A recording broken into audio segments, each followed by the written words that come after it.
Hello friends, welcome to NDC channel. Question and answer సెక్షన్లో భాగంగా ఈరోజు ప్రవీణ్ P98 వాళ్ళు ఏం చెప్పున్నారంటే, ఆఫ్టర్ బ్రేసెస్ ట్రీట్మెంట్ రిటైనర్స్ మ్యాండేటరీనా and retainers are permanent or is there any time like braces treatment 1 year or 2 years?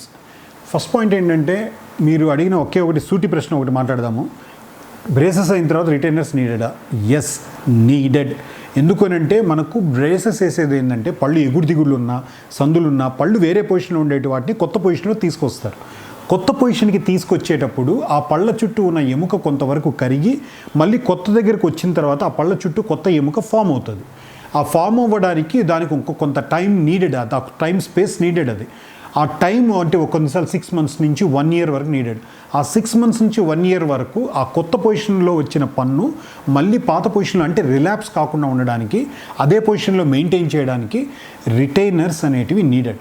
కొంతమందికి treatment అయిన తర్వాత కూడా పళ్ళు మళ్ళీ బయటకు వచ్చేస్తాయి, లేదా పళ్ళు మూవ్ అవుతాయి, పళ్ళు రిలాప్స్ అవుతాయి అన్న కండిషన్లో ఫిక్స్డ్ రిటైనర్స్ అని పెడతారు. ఫిక్స్డ్ రిటైనర్స్ ఏంటంటే, పళ్ళ వెనకాల వైపు వాళ్ళకి ఒక చిన్న వైర్ ద్వారా, స్ప్లింటింగ్ అనే ప్రాసెస్ ద్వారా, సిమెంట్ ద్వారా దాన్ని ఫిక్స్ చేస్తారు.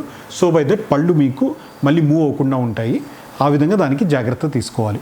బాటమ్ లైన్, మీకు బ్రేసెస్ అయిన తర్వాత రిటైనర్స్ అవసరం అవసరం అవసరం. లేదు అని అంటే అవి రిలాప్స్ అవుతాయి మామూలు కండిషన్. కానీ ఇవన్నీ కూడా కొన్ని కేసులు ఎవరో కేసుకి అవసరం ఉండకపోవచ్చు, అది మీ డాక్టర్ గారే చెప్తారు. వాళ్ళ మాట వినండి, పాటించండి. Thank you.